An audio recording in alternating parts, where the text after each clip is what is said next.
Mon père a murmuré, arrête d'être difficile et paix. Il voulait que je règle 7000 € pour des parents que je n'avais pas vus depuis des années. J'ai payé ma part au comptoir et suis parti. Puis ma sœur a appelé en hurlant, te est-ce où? Ils avaient commandé 3 bouteilles de champagne millésimées avant même que je m'assoie. Ma sœur a souri d'un air suffisant, annonçant que je réglais la note de 7000 € parce que la famille se partage le succès. Je n'ai pas discuté. Je suis simplement allé aux toilettes, j'ai payé ma salade et je suis sorti par la porte de service. C'est là que le vrai feu d'artifice commence. La migraine pulsait derrière mon œil gauche, une douleur sourde et rythmée qui donnait l'impression qu'un petit marteau burinait mon crâne. C'était le genre de mal de tête que l'on mérite après 6 mois de semaine de travail de 60 heures, de repas sautés et de nuits passées à dormir avec son ordinateur portable ouvert sur la poitrine. J'étais assise dans ma voiture sur le parking de ma résidence, le moteur éteint, écoutant seulement le cliquetis du métal qui refroidissait et le sang qui battait dans mes oreilles. J'aurais dû être euphorique. J'aurais dû mettre la musique à fond et appeler tous ceux que je connaissais. 2 heures plus tôt, le vice-président régional m'avait serré la main, avait fait glisser une lourde enveloppe couleur crème sur le bureau en acajou et m'avait dit que le poste de directrice des opérations était à moi. Cela s'accompagnait d'un nouveau titre, d'un bureau d'angle et d'un salaire qui, honnêtement, m'effrayait un peu. C'était l'aboutissement de 5 années de labeur acharné, à être la première arrivée et la dernière partie, à manger des dîners de distributeurs automatiques pendant que mes amis allaient à des concerts. Mais au lieu de la joie, je ressentais un épuisement profond et creux, et sous cela, une angoisse insidieuse. Mon téléphone a vibré dans le porte-gobelet. L'écran s'est allumé avec le nom Chloé. Je l'ai fixé. La vibration cognait contre le plastique, un son colérique et exigeant. Je savais exactement pourquoi elle appelait. J'avais fait l'erreur d'envoyer un SMS à notre groupe de discussion familiale plus tôt dans la journée. Grande nouvelle à venir. J'ai enfin obtenu le résultat pour lequel j'ai travaillé. Je n'avais pas mentionné l'argent. Je n'avais pas mentionné le titre, mais Chloé avait un 6e sens pour les flux de trésorerie. C'était comme un requin qui sent une goutte de sang dans l'océan à 5 km de distance. Si j'avais des nouvelles et qu'elles étaient importantes, elle supposait que cela signifiait jour de paix. J'ai pris une profonde inspiration, me suis frotté les tempes et j'ai glissé pour répondre. Allô, ai-je croassé, la voix sèche. Amélie. Oh mon Dieu. Enfin. La voix de Chloé était aiguë, perçant à travers le haut-parleur. On attendait que tu appelles. Papa a dit que tu as eu la promotion. Tu as eu la promotion? Oui, je l'ai eue, ai-je dit, essayant de rassembler un peu d'enthousiasme. C'est officiel. Je commence la transition lundi. Je le savais, a-t-elle crié. Je pouvais entendre un bruissement en arrière-plan, comme si elle déplaçait des choses. Je l'ai dit à Michel. J'ai dit qu'Amélie est trop têtue pour échouer. Écoute, on est si fiers de toi. Sérieusement, maman pleure. Tu pleures, Sophie? Oui, elle a les larmes aux yeux. Un petit espoir fragile a fleuri dans ma poitrine. Peut-être que j'étais cynique. Peut-être qu'ils étaient vraiment juste heureux pour moi. Je m'étais senti si seul ces derniers temps, si isolé par la charge de travail. L'idée que ma famille me célèbre vraiment, moi, plutôt que ce que je pouvais faire pour eux, me faisait l'effet d'une couverture chaude. Merci, Chloé, ai-je dit, ma voix s'adoucissant. Ça compte beaucoup. Je viens de rentrer à la maison. Je vais m'écrouler. T'écrouler? Elle a ri, un son sec et dédaigneux. Tu ne vas absolument pas t'écrouler. Tu es la femme de la soirée. On fête ça ce soir. Chloé, je suis épuisé, ai-je plaidé. Je n'ai pas dormi plus de 4 heures par nuit de toute la semaine. On peut dîner ce week-end? Peut-être juste commander une pizza chez papa. Une pizza, s'est-elle moquée. Amélie, tu es directrice maintenant. Les directeurs ne mangent pas de pepperoni sur le canapé. On a réservé une table à l'écrin. 19 heures, ne sois pas en retard et habille-toi bien. C'est une grande soirée. L'écrin. Le nom m'est tombé sur l'estomac comme une pierre. C'était le restaurant le plus exclusif, le plus prétentieux et le plus follement cher de la ville. Le genre d'endroit où le menu des eaux avait des prix. Chloé, cet endroit est impossible à réserver, ai-je dit. Et c'est incroyablement cher. Ne t'inquiète pas pour la réservation. J'ai fait jouer mes relations, a-t-elle dit nonchalamment. Viens, c'est tout. On est déjà en route. Je t'aime. La ligne a été coupée avant que je puisse dire non. Je suis resté là, à fixer le tableau de bord. Mon intuition me hurlait dessus. Elle hurlait que ce n'était pas une célébration. C'était un piège. Mais j'étais fatigué et je désirais désespérément ce lien, cette validation que j'étais plus qu'un simple chèque pour eux. Je me suis regardé dans le rétroviseur. Mes yeux étaient cernés de rouge, ma peau pâle. J'ai soupiré, démarré la voiture et quitté ma place. Je ne le savais pas encore, mais je conduisais vers le bord d'une falaise émotionnelle, et la chute ferait bien plus mal que l'épuisement n'aurait jamais pu le faire. La trahison n'était pas seulement dans l'addition. Elle était dans le sourire qu'elle m'a adressé pendant qu'elle la faisait grimper.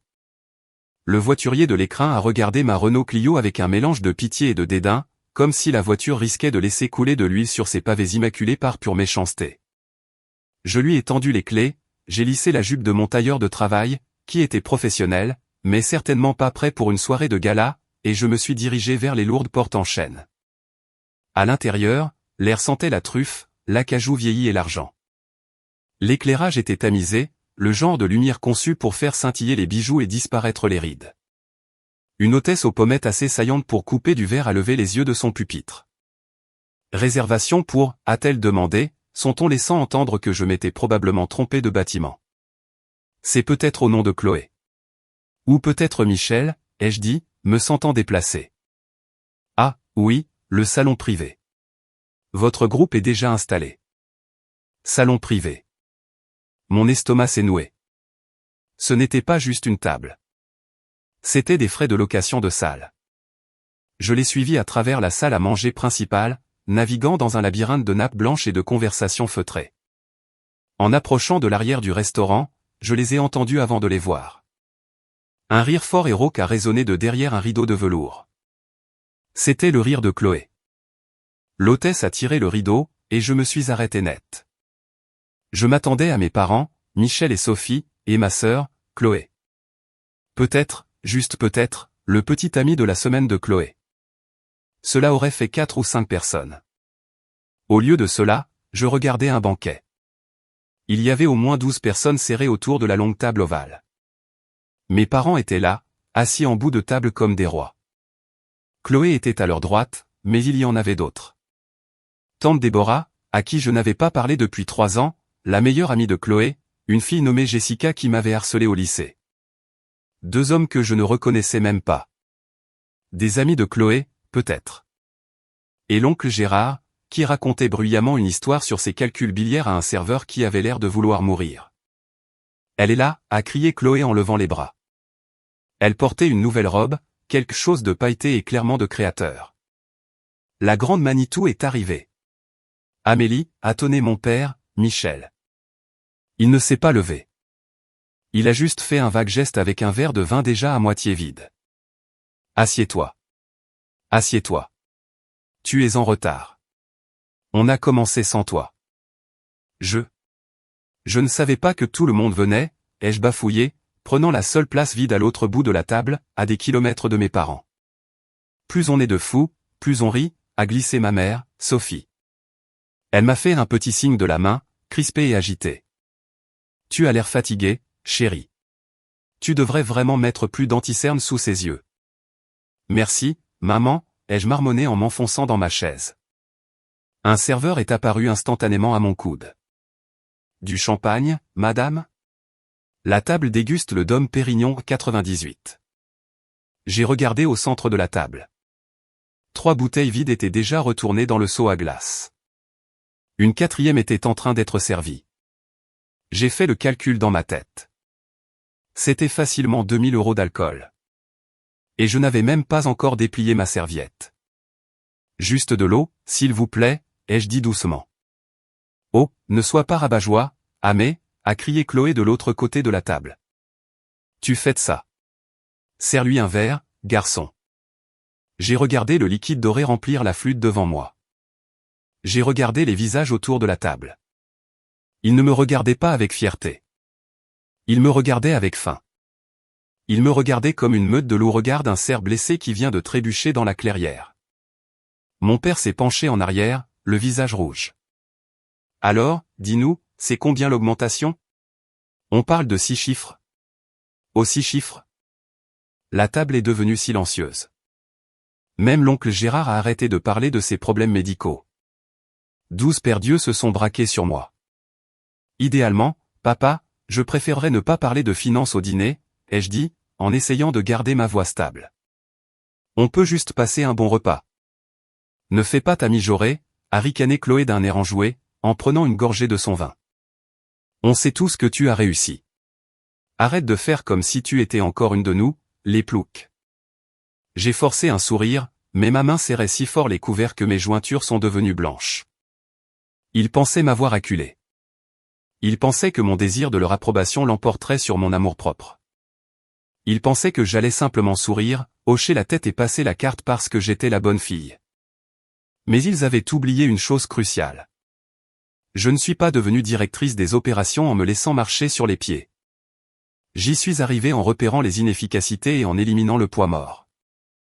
Et en regardant autour de cette table, tout ce que je voyais, c'était du poids mort. Pour comprendre pourquoi je n'ai pas simplement renversé la table sur le champ, il faut comprendre l'histoire. J'avais été le filet de sécurité familiale depuis l'âge de 22 ans. Quand papa a pris sa retraite anticipée, ce qui était une façon polie de dire qu'il avait été poussé dehors pour avoir refusé d'apprendre à utiliser un ordinateur, j'ai couvert le prêt immobilier pendant 6 mois pour qu'il ne perde pas la maison.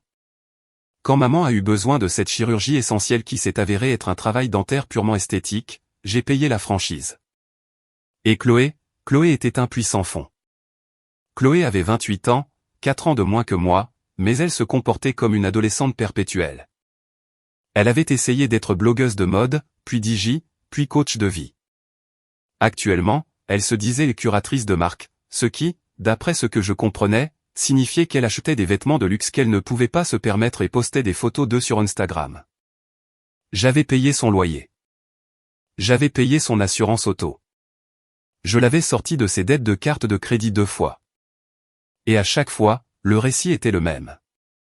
Amélie est la chanceuse. Amélie est la drone d'entreprise ennuyeuse. Amélie n'a pas de vie, alors autant qu'elle nous aide à avoir la nôtre. J'étais la ressource, pas la fille, pas la sœur, la ressource. Le serveur est revenu prendre nos commandes. C'est à ce moment-là que j'ai su avec certitude que ce n'était pas une célébration. C'était un raid. Je commencerai par le plateau de fruits de mer, a annoncé Chloé, sans même regarder le menu. Le royal pour la table, ou peut-être 2, a-t-elle regardé papa. 2, a grogné Michel. Et le tartare de bœuf wagyu.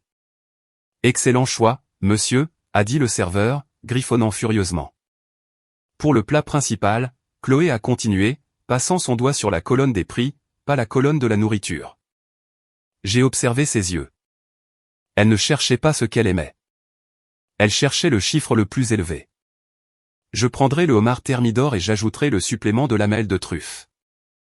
Je prendrai la même chose, a renchéri Jessica, la harceleuse. Et une autre bouteille de ce champagne. Mettez en 2, a ajouté papa. Et apportez-moi l'entrecôte, la maturée à sec. Saignante. Je prendrai juste la salade du jardin et le poulet rôti, ai-je dit quand le serveur est enfin arrivé à moi. Du poulet, a ri nerveusement maman. Oh, Amélie, profite un peu. Tu peux te permettre un steak maintenant. J'aime le poulet, maman, ai-je dit fermement. Une fois le serveur parti, la conversation s'est immédiatement détournée de ma promotion. Personne n'a demandé en quoi consistait mon nouveau travail. Personne n'a posé de questions sur les projets que j'avais menés. Au lieu de cela, Chloé s'est lancée dans un monologue sur sa marque. Je pense faire une boutique éphémère en ville, a-t-elle dit, en gesticulant avec une fourchette pleine de crabes qui venaient d'arriver sur une tour de glace de la taille d'une petite voiture. Mais les frais généraux sont un cauchemar. J'ai besoin de capital d'amorçage, d'investisseurs qui croient vraiment en la vision. Elle m'a regardé avec insistance. Ah oui, ai-je dit en picorant un petit pain. Oui, a dit Chloé, sa voix dégoulinant d'une fausse douceur. Il faut environ 20 000 € pour commencer, mais le retour sur investissement serait énorme. Je me suis dit que puisque tu nages dans l'argent maintenant, on pourrait peut-être s'associer. Partenaire silencieuse, bien sûr, tu n'aurais rien à faire. Je n'investis pas dans une boutique éphémère, Chloé, ai-je dit calmement. La table est redevenue silencieuse. La pression de l'air a chuté. Pardon? Le sourire de Chloé a vacillé. J'ai dit non. J'ai mes propres objectifs financiers. Acheter une maison, épargner pour ma retraite. Michel a frappé la table de sa main, faisant cliqueter l'argenterie. Amélie, c'est ta sœur. Tu viens d'avoir une augmentation massive. Ne sois pas avare. Ce n'est pas de l'avarice, papa. C'est mon argent, ai-je dit. C'est l'argent de la famille, a-t-il corrigé, le visage empourpré. Nous t'avons élevé. Nous t'avons soutenu. J'ai remboursé ton prêt immobilier, papa, lui ai-je rappelé, la voix basse. J'ai payé ta voiture. C'est du passé, a-t-il sèchement répliqué. Arrête de compter les points. Mon Dieu, tu es toujours si difficile. C'est pour ça que tu es célibataire. Tu sais ça? Tu comptes chaque centime et chaque faveur. Aucun homme ne veut d'une femme qui se comporte comme une comptable. J'ai senti la piqûre des larmes, mais je les ai refoulées. C'était la dynamique. Michel, le facilitateur, le patriarche qui ne contribuait qu'à des exigences. Chloé, l'enfant prodige qui ne pouvait faire aucun mal. Sophie, la complice silencieuse qui profitait du chaos. Et moi, la banque. Puis Chloé a lâché la bombe. Les plats principaux arrivaient. Homard, steak, truffes. L'odeur était écrasante. Alors que le serveur posait une énorme assiette de bœuf wagyu devant l'oncle Gérard, Chloé a fait teinter sa cuillère contre son verre. Attention tout le monde, a-t-elle rayonné. Je veux juste porter un petit toast. Elle s'est levée, l'air radieux et prédateur. À ma grande sœur Amélie, pour avoir travaillé si dur et pour nous offrir à tous ce repas incroyable ce soir. Sérieusement, Amé, c'est toi qui paies pour tout le monde. Tu as eu cette promotion, n'est-ce pas? C'est la moindre des choses. Mon cœur s'est arrêté. Je n'avais rien accepté. J'ai regardé autour de la table. Tout le monde souriait, levant son verre. Les serveurs se sont arrêtés. Moi non. J'ai sursauté. Tu as eu cette promotion, n'est-ce pas, a répété Chloé plus fort cette fois, son sourire crispé et menaçant. Ce n'était pas une question, c'était un ordre. Arrête d'être difficile, a marmonné papa dans son verre de vin, sans même me regarder. Paie juste l'addition, Amélie. Ne nous mets pas dans l'embarras devant les invités. J'ai regardé le menu sur la table. J'ai fait un calcul mental rapide. Le vin seul représentait 5000 €. La nourriture en valait 2 autres. Avec le pourboire, c'était un dîner à 10 000 €. Ils avaient invité des étrangers. Ils avaient commandé les articles les plus chers, et ils avaient annoncé que je payais sans même me demander. Quelque chose en moi a craqué. Ce n'était pas un craquement bruyant. C'était un petit clic final et silencieux, comme une serrure qui se verrouille. J'ai regardé Chloé. J'ai regardé papa. J'ai souri. C'était la meilleure performance d'actrice de ma vie. Vous savez quoi, ai-je dit, ma voix stable et douce. Vous avez raison. C'est une célébration. Excellent, a ronronné Chloé, applaudissant comme un phoque à qui on vient de lancer un poisson. Je savais que tu serais à la hauteur. Garçon. Une autre bouteille. La millésimée. La table a éclaté en acclamation. Papa a tapoté la table, hochant la tête avec une satisfaction suffisante, comme s'il venait de négocier avec succès un traité de paix plutôt que d'intimider sa fille jusqu'à la faillite. Maman a essuyé une larme de son œil. Des larmes de soulagement, probablement, de ne pas avoir à puiser dans son propre fonds de retraite. Je reviens tout de suite, ai-je dit en me levant. J'ai juste besoin d'utiliser les toilettes avant que le plat suivant n'arrive. Ne prends pas trop de temps, a averti Chloé, en prenant une gorgée de son champagne frais. On doit discuter de cet investissement. J'ai pris mon sac à main. Je ne serai pas longue. Je me suis éloigné de la table. Je pouvais sentir leurs yeux dans mon dos, mais je ne me suis pas retourné. J'ai gardé un rythme régulier, ni trop rapide, ni trop lent. Je suis passé devant les toilettes, j'ai descendu le long couloir cossu bordé de photos en noir et blanc de célébrités qui avaient dîné ici, et je suis allé directement au poste du maître d'hôtel près de l'entrée principale. L'homme qui se tenait là était grand, impeccable, et avait l'air de supporter les imbéciles pour gagner sa vie, mais de leur faire payer un supplément pour cela. Il a levé les yeux quand je me suis approché. « Tout est à votre satisfaction, madame ?» a-t-il demandé, son accent vague, mais cher. « La nourriture est délicieuse » ai-je dit, me penchant légèrement pour baisser la voix. « Mais j'ai une situation un peu compliquée concernant l'addition, et j'aimerais la gérer discrètement pour ne pas déranger les autres clients. » Il a haussé un sourcil. « Bien sûr, comment puis-je vous aider ? Je suis actuellement assise à la grande table dans le salon privé, la table au nom de Chloé. » « Ah, oui, la célébration. » « Exact. »« Voici la situation, » ai-je dit, sortant mon Amex de mon portefeuille. J'ai gardé ma voix calme, professionnelle, la même voix que j'utilisais pour licencier des fournisseurs incompétents au travail. Je pars maintenant. J'aimerais payer exactement ce que j'ai consommé. Une salade du jardin, un poulet rôti, une eau pétillante, rien d'autre. Le maître d'hôtel a fait une pause. Il m'a regardé, puis l'écran de l'ordinateur, puis de nouveau moi. Et le reste de l'addition, le champagne, les plateaux de fruits de mer, le wagyu. C'est la responsabilité de l'hôte, Chloé, et du monsieur assis en bout de table, Michel, ai-je dit clairement. Je n'ai pas commandé ces articles. Je n'ai pas consommé ces articles, et je n'ai pas accepté de les payer.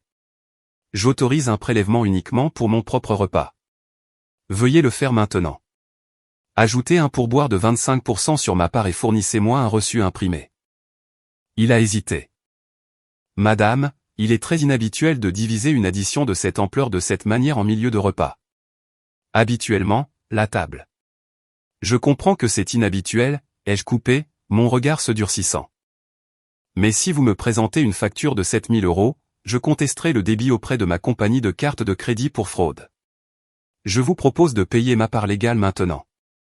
Si vous refusez, je partirai sans rien payer, et vous pourrez expliquer au propriétaire pourquoi vous avez refusé des revenus garantis. Il a étudié mon visage. Il a vu l'épuisement, mais il a aussi vu la résolution. Je n'étais pas une cliente ivre essayant de partir sans payer. J'étais une femme exécutant une transaction commerciale. Très bien, a-t-il dit sèchement. Il a tapoté sur l'écran. Salade du jardin, poulet rôti, eau pétillante. Votre total s'élève à 68,50 €. J'ai passé ma carte. La machine a bipé. Approuvé. Merci, ai-je dit, prenant le reçu et le pliant soigneusement dans mon portefeuille. Une dernière chose. S'il vous plaît, ne présentez pas l'addition restante à la table tant qu'ils ne la demandent pas, laissez-les profiter de leur dessert. Entendu, a-t-il dit. Il y avait une lueur de quelque chose dans ses yeux. Du respect, peut-être, ou peut-être juste de l'amusement face au carnage qui allait se produire. Je suis sorti par la porte d'entrée, l'air frais de la nuit me frappant le visage comme une éclaboussure d'eau froide. J'ai tendu mon ticket au voiturier. « Vous partez déjà ?» a-t-il demandé. « Urgence » ai-je dit. En attendant ma Clio, je ne suis pas resté là sans rien faire. J'ai sorti mon téléphone. Le piège était tendu, mais je devais sceller les issues. J'ai ouvert mon application bancaire. Des années auparavant, j'avais donné à Chloé une carte de crédit secondaire sur mon compte, pour les urgences uniquement. Elle l'utilisait rarement, mais elle l'avait. Statut, active. Action, bloquer la carte. Raison, perte vol. J'ai glissé. L'interrupteur numérique est devenu gris. Ensuite, le compte Uber familial. J'étais le payeur principal. Papa l'utilisait pour aller à ses soirées de poker. Supprimer le moyen de paiement. Supprimer le compte. J'ai travaillé avec la vitesse et la précision d'un chirurgien. Mot de passe Netflix changé. Partage familial Amazon Prime révoqué. Le virement récurrent de 200 € que j'envoyais à maman chaque mois pour ses médicaments, annulé. Au moment où le voiturier a amené ma voiture, j'avais numériquement sectionné chaque artère financière me reliant à eux. Je suis monté dans le siège du conducteur, j'ai jeté mon téléphone sur le siège passager et j'ai démarré. Je ne suis pas rentré chez moi. Je savais qu'ils y viendraient. Au lieu de cela, j'ai conduit jusqu'au seul endroit où ils ne me chercheraient jamais, mon bureau. J'avais une carte d'accès, un canapé dans ma nouvelle suite et un gardien de sécurité nommé Ralph, qui m'appréciait bien plus que mon père. En m'engageant sur l'autoroute, l'horloge du tableau de bord indiquait 20h45. Il finirait le plat principal. Le dessert serait bientôt commandé. La bombe à retardement était enclenchée. Et pour la première fois de ma vie, je n'étais pas celle qui sautait dessus pour les sauver. J'étais assise dans mon nouveau bureau, les lumières éteintes, à regarder la ligne d'horizon de la ville à travers les baies vitrées. C'était calme ici, paisible. J'avais une tasse de café du bureau à la main. Il était terrible, mais il avait le goût de la liberté. À 21h30, mon téléphone s'est allumé. Cela a commencé par un seul SMS de Chloé. « Où es-tu ? Le dessert arrive. » 2 minutes plus tard. « Ah mais, tu es tombé dans les toilettes ? Reviens. Papa commande du cognac. » 21h45. Le ton a changé. « Où diable es-tu ? Le serveur a dit que tu étais parti. » 21h48. « Amélie, réponds à ton téléphone. » Puis les appels ont commencé. D'abord Chloé, puis papa, puis maman, puis de nouveau Chloé. Le téléphone vibrait et dansait sur le bureau en acajou comme un scarabée possédé. Je le regardais, ressentant un étrange détachement. Mon cœur battait la chamade contre mes côtes, mais mes mains étaient stables. À 21h55, la notification de messagerie vocale est apparue. Puis une autre, puis un SMS de Michel, « Décroche ce téléphone ou je te jure, Amélie. » J'ai pris une profonde inspiration. Je devais l'entendre.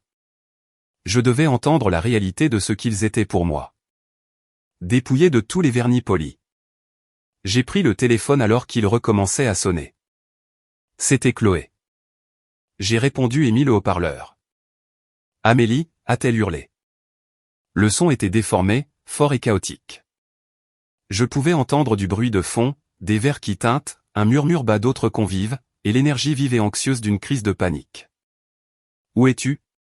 Qu'est-ce qui se passe ? » « Je suis au travail », ai-je dit calmement. « Au travail ? Tu es au travail ? » Elle avait l'air d'hyperventiler. « Nous sommes au restaurant.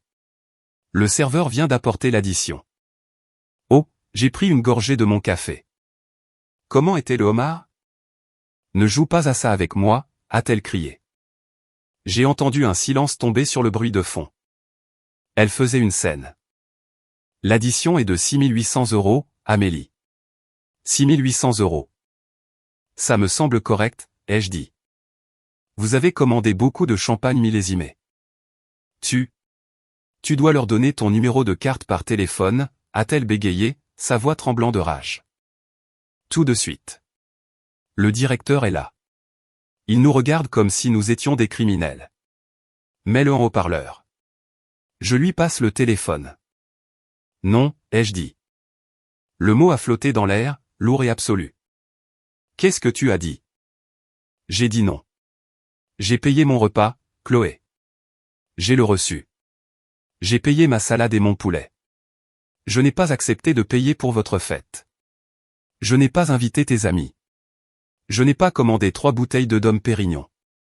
Mais tu es la directrice, a-t-elle crié. Tu as l'argent. On t'a célébré. Vous ne m'avez pas célébré, ai-je dit, ma voix baissant d'un octave, froide et dure. Vous avez commandé les choses les plus chères du menu parce que vous pensiez que j'étais un chèque en blanc. Vous avez invité Jessica, qui a rendu ma vie infernale au lycée. Vous avez invité l'oncle Gérard, que je n'ai pas vu depuis une décennie. Ce n'était pas une fête pour moi. C'était une récolte, et j'ai fini d'être la moisson. Il y a eu une bousculade à l'autre bout, puis la voix de papa a tonné à travers le haut-parleur. Il était essoufflé, probablement le visage rouge. « Amélie Marie » a-t-il rugi. « Tu m'écoutes tout de suite. Tu es en train de mettre cette famille dans l'embarras.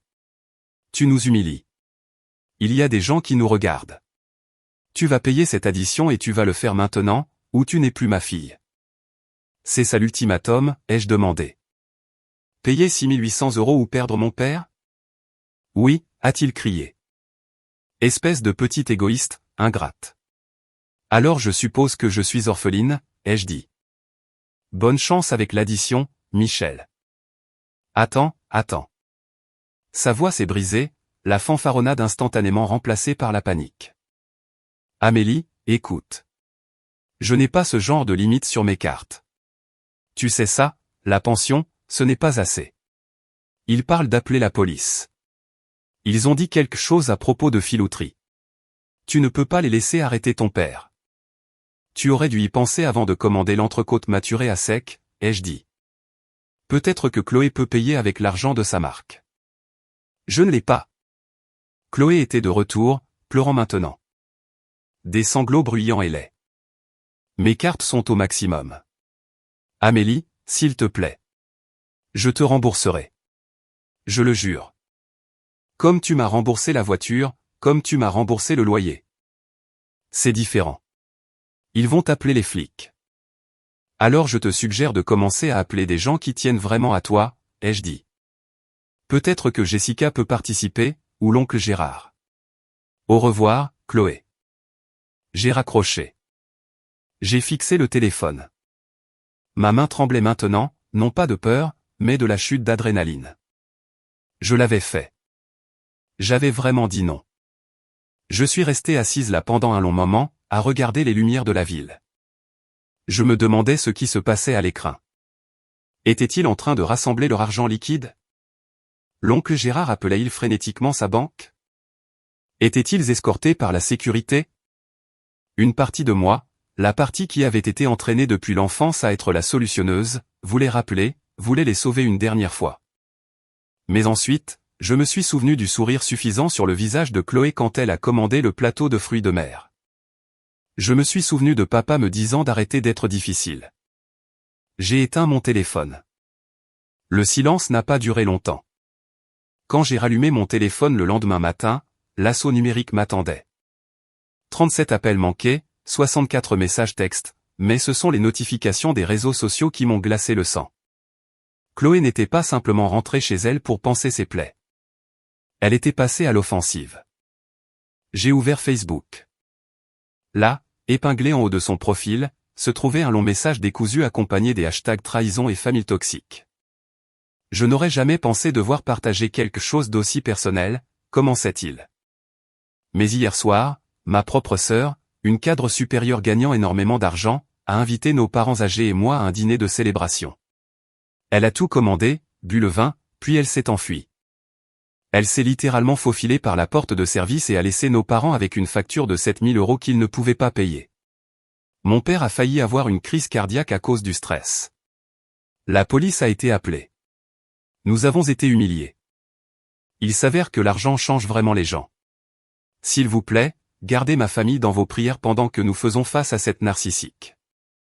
En dessous, il y avait des centaines de commentaires.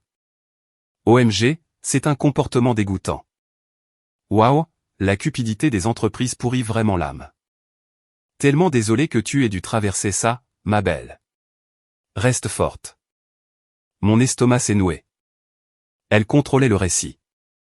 Elle me peignait comme la méchante avant même que je puisse ouvrir la bouche. J'ai vérifié mon LinkedIn. 2 messages de personnes au hasard qui avaient vu le message parce que Chloé avait tagué mon entreprise. Bien sûr. Est-ce ainsi qu'un directeur opère? Honteux.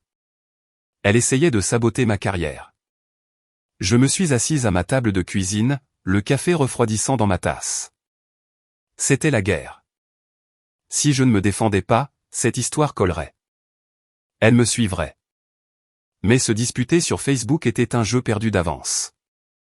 J'avais besoin de faits. J'avais besoin d'un levier plus grand qu'une note de restaurant. J'ai repensé à l'appel désespéré de Chloé au téléphone. Je ne l'ai pas. Mes cartes sont au maximum. Chloé n'avait pas de travail. Elle n'avait pas eu de vrai travail depuis 4 ans.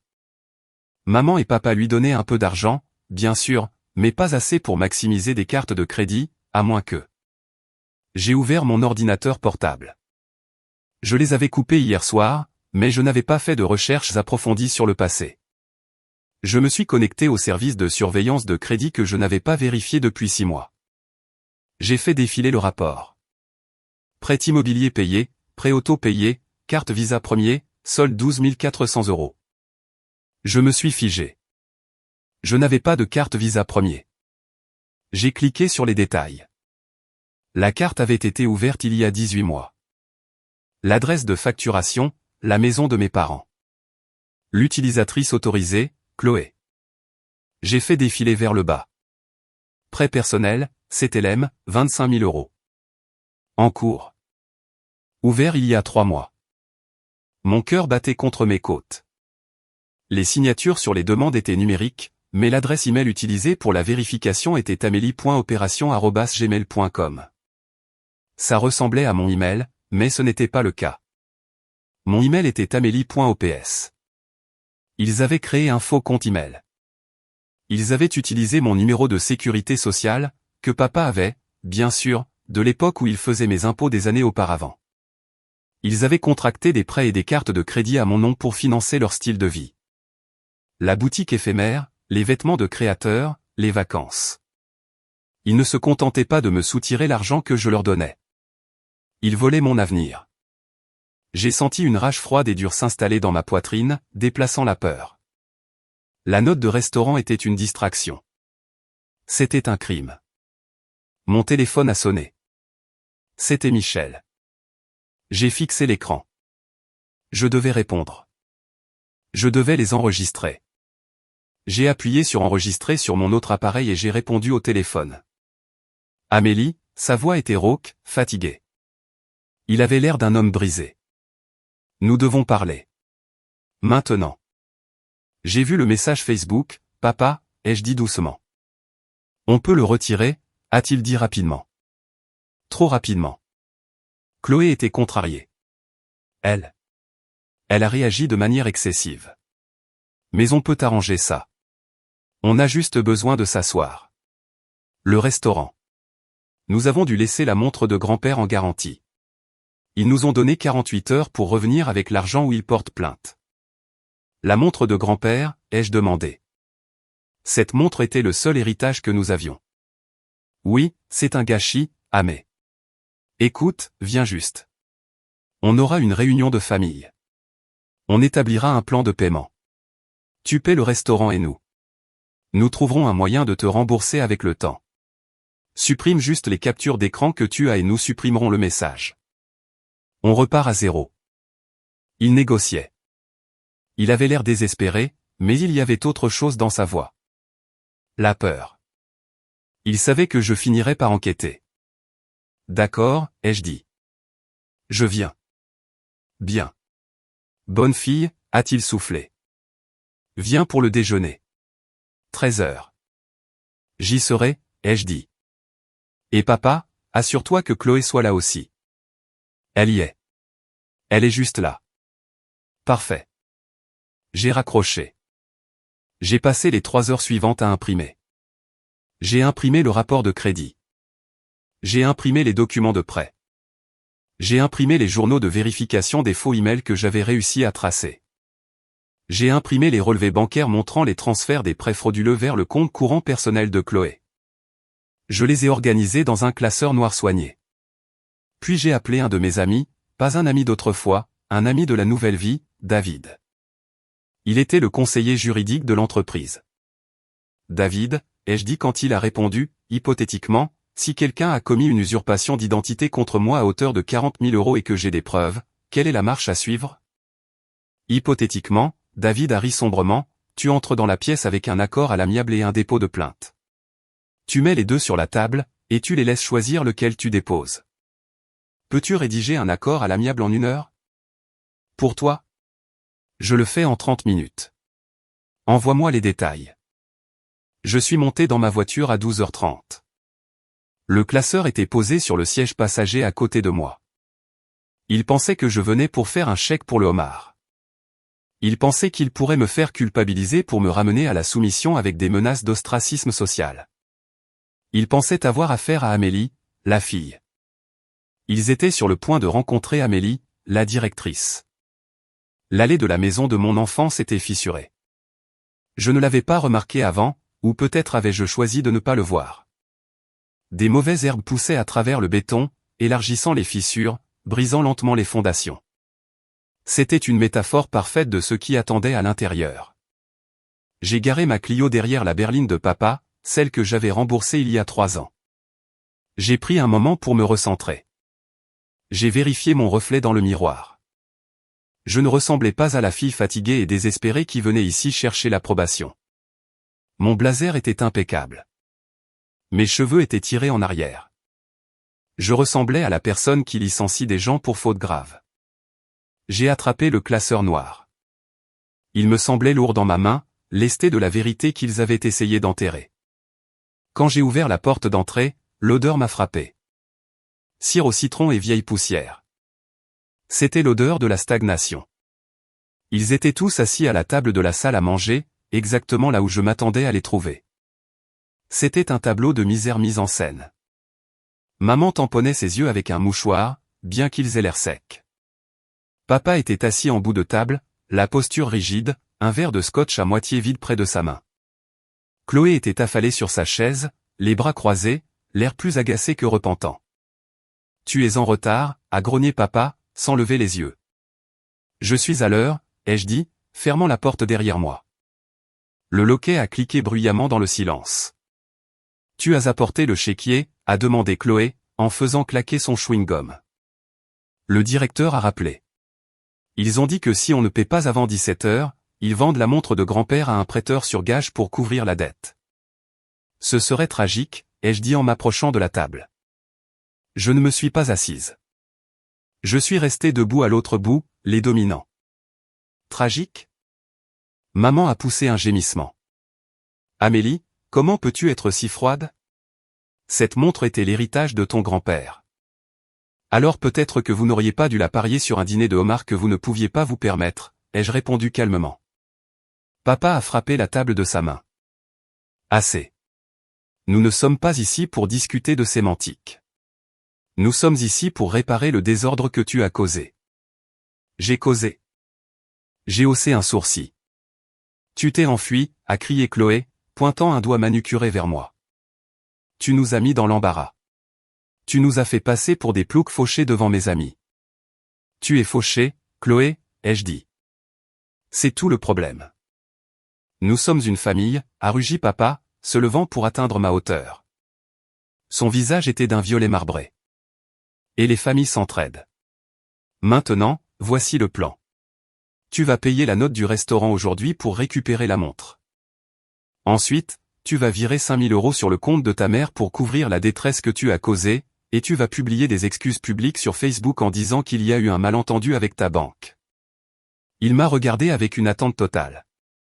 C'était le même regard qu'il me lançait quand j'avais 10 ans et qu'il voulait que je mente aux voisins sur la raison pour laquelle notre électricité avait été coupée.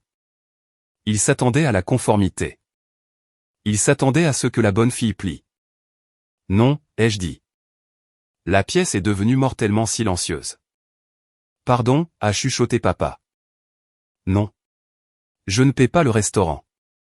Je ne vire pas d'argent, et je ne m'excuse certainement pas. Alors sors, a craché papa. Sors de ma maison, et ne reviens pas tant que tu n'auras pas compris ce que signifie la loyauté. Je ne pars pas encore, ai-je dit. Pas avant d'avoir discuté du contenu de ceci. J'ai laissé tomber le classeur noir sur la table. Il a atterri avec un bruit lourd et autoritaire qui a fait vibrer le vaisselier. « Qu'est-ce que c'est que ça ?» a demandé maman, la voix tremblante. « Ça » ai-je dit en ouvrant la couverture. « C'est un enregistrement de vos activités financières des 18 derniers mois. » J'ai feuilleté jusqu'à la première page. J'ai fait glisser le papier sur le bois poli vers Chloé.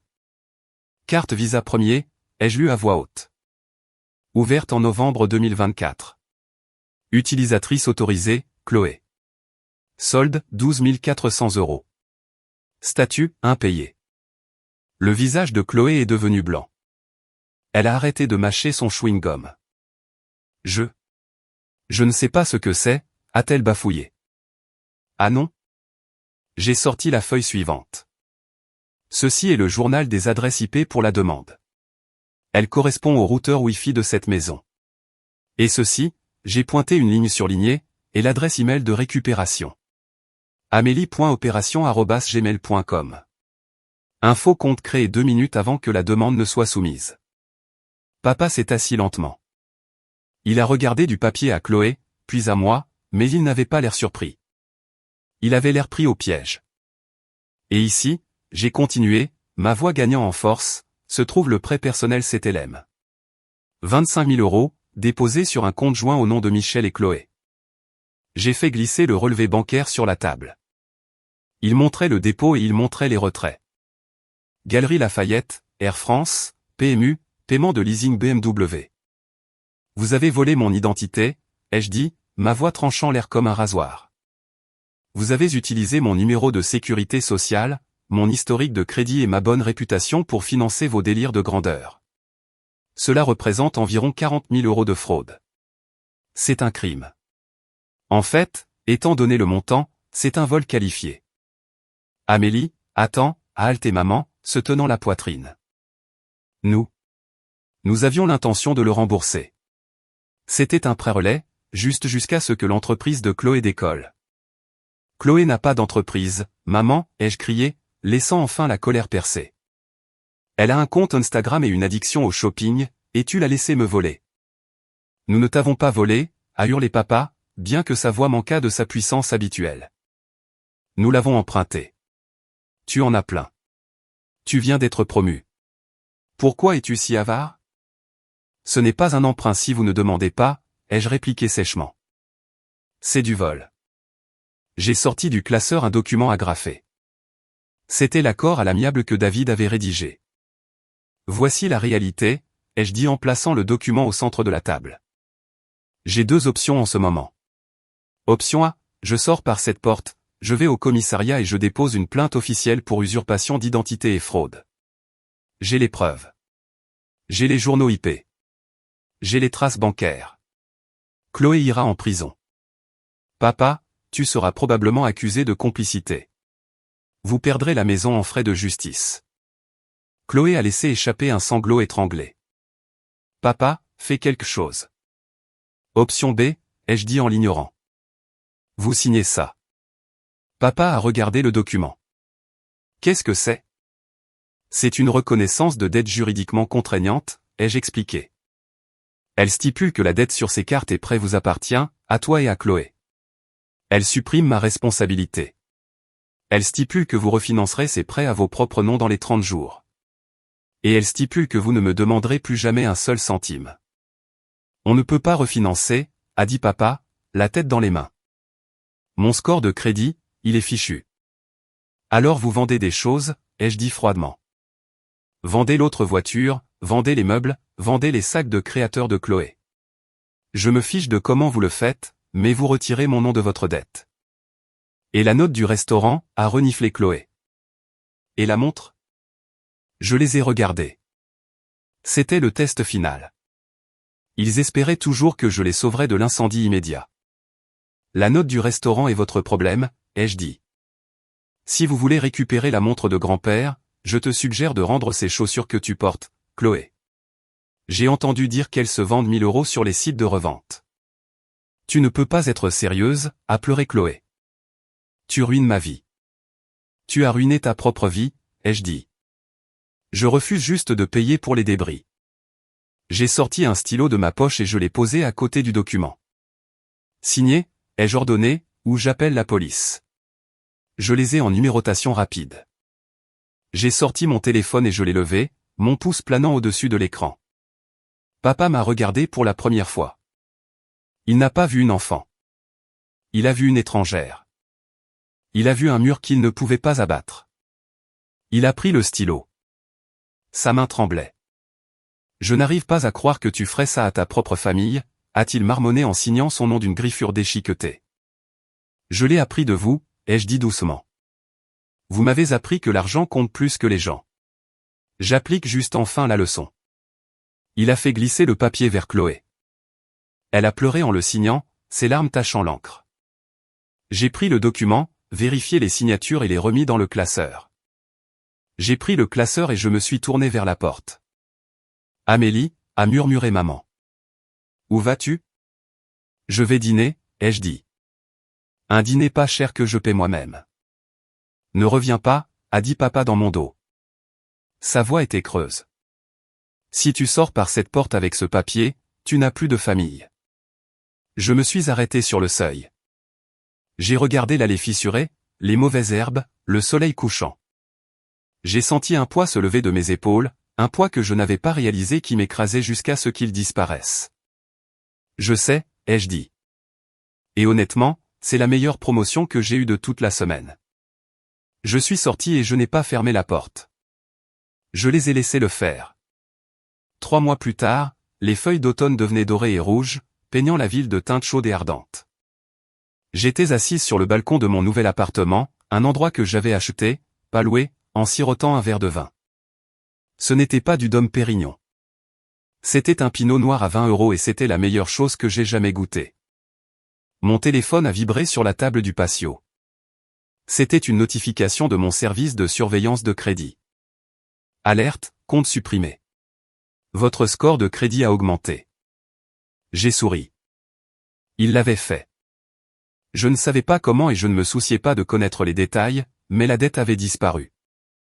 J'ai appris par des bruits de couloir, principalement de tante Déborah, qui m'avait contacté pour s'excuser après que l'incident du restaurant soit devenu un commérage familial, que les retombées avaient été sévères. La montre de grand-père était partie. Ils n'avaient pas pu réunir l'argent à temps, et au moment où ils ont essayé de la racheter au prêteur sur gage, elle avait été vendue à un collectionneur. Papa était furieux, mais il n'avait personne à blâmer à part lui-même. Chloé avait été forcée de trouver un travail, un vrai. Elle travaillait comme réceptionniste dans un cabinet dentaire. Apparemment, poster des selfies de la vie de bureau ne payait pas aussi bien que l'usurpation d'identité, mais cela permettait de payer les factures. Elle m'avait bloqué partout, ce que je considérais comme un service rendu. Maman avait essayé de m'appeler une fois il y a quelques semaines. Elle a laissé un message vocal disant que je lui manquais, disant que les liens du sang sont les plus forts. Je n'ai pas rappelé. J'avais appris que le sang est peut-être plus épais que l'eau, mais il est aussi beaucoup plus difficile à nettoyer quand il se répand. J'ai pris une gorgée de vin et j'ai regardé la ligne d'horizon. Mon nouveau travail était exigeant, intense et brillant. Pour la première fois de ma vie, je gardais l'argent que je gagnais. J'avais commencé un fonds de retraite. J'avais réservé un voyage en Italie pour le printemps, en solo. Je construisais une vie qui m'appartenait, brique par brique. La sonnette a retenti. Je suis rentré et j'ai regardé par le Judas. C'était David, tenant une boîte de pizza et un pack de 6 bières. J'apporte des cadeaux, a-t-il crié à travers la porte, et les formulaires de décharge légale finalisés. J'ai ouvert la porte et je l'ai laissé entrer. L'odeur de péperoni et de levure a rempli l'appartement. Des odeurs simples, honnêtes. Tu as l'air différente, a dit David, posant la pizza sur l'îlot. Il m'a regardé de haut en bas. Tu as l'air plus légère. Je me sens plus légère, ai-je admis. Alors, on fête ça, a-t-il demandé, en ouvrant une bière. À la directrice des opérations. J'ai pris la bière qu'il me tendait et j'ai fait teinter ma bouteille contre la sienne. Non, ai-je dit, en pensant à la table de l'écrin, aux bouteilles de champagne vides, aux regards insistants et au moment où je suis finalement parti. À la directrice de ma propre vie, ai-je corrigé. Nous avons bu, nous avons mangé de la pizza, nous avons ri du travail, et pour le reste de la nuit, personne ne m'a demandé de prêt. Personne ne m'a dit que j'étais difficile, et personne n'a essayé de me faire payer pour un repas que je n'avais pas mangé. J'avais perdu une famille, oui, mais en regardant autour de ma maison calme et paisible, j'ai réalisé que je n'avais vraiment rien perdu du tout. J'avais simplement équilibré les comptes. Et enfin, pour la première fois en 32 ans, mes comptes étaient dans le vert.